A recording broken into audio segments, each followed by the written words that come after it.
Hi friends, welcome to my channel. ಇದು ನಮ್ಮ ವಿಶ್ವಪ್ರಸಿದ್ಧ ಮೈಸೂರು ಅರಮನೆ.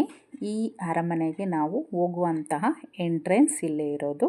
ನಾವು ಹೀಗೆ ಹೋಗಬೇಕಾಗುತ್ತೆ.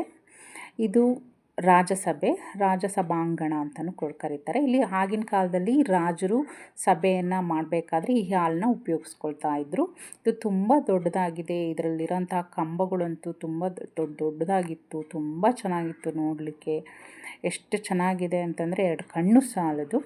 ಇದು ಕುಟುಂಬದವರಿಗೆ ಸಂಬಂಧಿಸಿದಂತಹ ಫೋಟೋಸ್ಗಳು.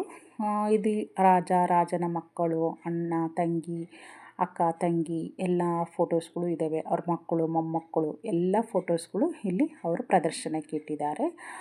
ಇನ್ನೊಂದು ಏನಪ್ಪ ಅಂದರೆ ಆ ಪೇಂಟಿಂಗ್ ತುಂಬ ಚೆನ್ನಾಗಿತ್ತು. ಆ ಪೇಂಟಿಂಗಲ್ಲಿ ಆಗಿನ ಕಾಲದಲ್ಲಿ ಮೈಸೂರು ಸಿಲ್ಕ್ ಸ್ಯಾರಿದು ಕಲರು, ಆ ಜರಿ ಕಲರು ಪಳಪಳ ಅಂತ ಹೊಳೆಯೋದು ತುಂಬ ಚೆನ್ನಾಗಿ ಕಾಣ್ತಾ ಇತ್ತು. ಇದು ರಾಜಮನೆತನದವರಿಗೆ ಬಂದಂತಹ ಗಿಫ್ಟ್ಗಳು. ಬೇರೆ ರಾಜ್ಯಗಳಿಗೆ ಭೇಟಿ ನೀಡಿದಾಗ ಅಲ್ಲಿ ಆ ರಾಜರು ಕೊಟ್ಟಂತಹ ಗಿಫ್ಟ್ಗಳು. ನನ್ನ ಮಕ್ಕಳು ಇದನ್ನು ನೋಡಿಬಿಟ್ಟು ತುಂಬ ಖುಷಿಯಾಯಿತು. ಅರಮನೆನ ಡ್ಯಾನ್ಸ್ ಮಾಡಲಿಕ್ಕೆ ಸ್ಟಾರ್ಟ್ ಮಾಡಿದರು, ಎಂಜಾಯ್ ಮಾಡಿದರು. ನಂತರ ನಾವು ಹೋಗಿದ್ದು ಅಲ್ಲಿ ಬೆಳ್ಳಿ ಚೇರ್ಗಳನ್ನ ಇಟ್ಟಿದ್ದರು. ಅದು ರಾಜ ಕುಟುಂಬದವರು ಆಗಿನ ಕಾಲದಲ್ಲಿ ಈ ಚೇರ್ಗಳನ್ನ ಉಪಯೋಗಿಸ್ತಾಯಿದ್ರು.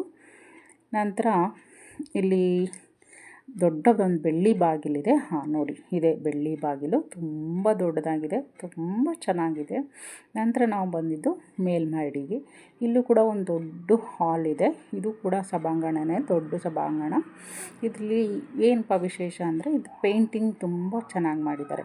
ಆ ಕಂಬಗಳು, ಮೇಲೆ ರೂಫು, ಅಲ್ಲೆಲ್ಲ ಕಡೆಯೂ ತುಂಬ ಚೆನ್ನಾಗಿ ಪೇಂಟಿಂಗ್ ಮಾಡಿದ್ದಾರೆ. ಆ ಪೇಂಟಿಂಗ್ ಈಗಿನೂ ಪೇಂಟ್ ಮಾಡಿ ಹೋಗಿದ್ದಾರೇನೋ ಅನ್ನೋಷ್ಟು ಪಳಪಳ ಹೊಳಿತಾ ಇದೆ. ಇದು ಮೇಲ್ಛಾವಣಿಯ ಪೇಂಟಿಂಗು. ಇದು ಕೂಡ ತುಂಬ ಅದ್ಭುತವಾಗಿ ಬಂದಿದೆ. ನಿಜವಾಗ್ಲೂ ನೋಡ್ತಾ ಇದ್ದರೆ ನೋಡ್ತಾನೆ ಇರಬೇಕು ಅನಿಸುತ್ತೆ. ಯಾವುದೋ ಒಂದು ಮಾಯಾ ಲೋಕಕ್ಕೆ ಬಂದಿದ್ದೀವಿ ಅಂತ ಕೂಡ ನಮಗೆ ಫೀಲಿಂಗ್ ಆಗುತ್ತೆ. ಇಲ್ಲಿ ಈ ಸಭಾಂಗಣದಲ್ಲಿ ಆಫ್ ಪೇಂಟಿಂಗ್ದಿರುತ್ತೆ ರೂಫು, ಇನ್ನು ಆಫು ವುಡನ್ ವರ್ಕ್ ಇರುತ್ತೆ. ನಂತರ ಇಲ್ಲಿಂದ ಎಕ್ಸಿಟ್ ಇರುತ್ತೆ. ಅಲ್ಲಿ ಎಕ್ಸಿಟಲ್ಲಿ ಆನೆ ಮತ್ತು ಕುದುರೆಗಳಿಗೆ ಆಭರಣಗಳನ್ನು ಪ್ರದರ್ಶನಕ್ಕಿಟ್ಟಿದ್ದಾರೆ. ಆಗಿನ ಕಾಲದಲ್ಲಿ ಯೂಸ್ ಮಾಡ್ತಾಯಿದ್ರು. ತುಂಬ ಚೆನ್ನಾಗಿದೆ.